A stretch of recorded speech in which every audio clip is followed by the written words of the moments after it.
U.S. stocks ended mixed on Tuesday after inflation data for January offered little to change expectations that the Federal Reserve would continue its aggressive rate hike policy to bring prices in line.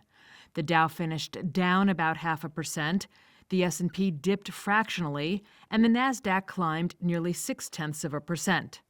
The Consumer Price Index, out Tuesday, showed that inflation continues to improve, but only slightly. Pushed up by higher rents, prices accelerated again last month at a level far too high for the Fed's liking. Adding to investor angst were hawkish remarks by Dallas Fed President Lori Logan and Richmond Fed President Thomas Barkin.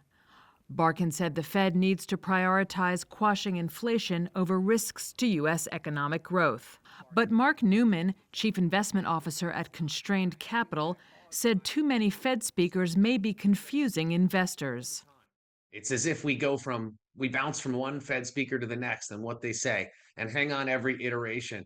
And the truth is, I think this makes it hard for some traders, for some investors to sort of hang on to positions, because the minute they get a feeling of confidence in maybe what they understand the Fed to be thinking or where they think the Fed is positioned, not only does the economic data change their minds, but the various Fed speakers on a day-to-day basis could just make one iteration. Notable movers included Boeing, whose shares rose 1.3% to their highest level in over a year after Air India unveiled a deal to buy 220 of its passenger planes.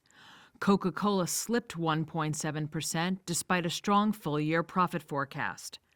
And Marriott International rose 4% after forecasting first-quarter earnings above Wall Street estimates as it benefited from strong travel demand.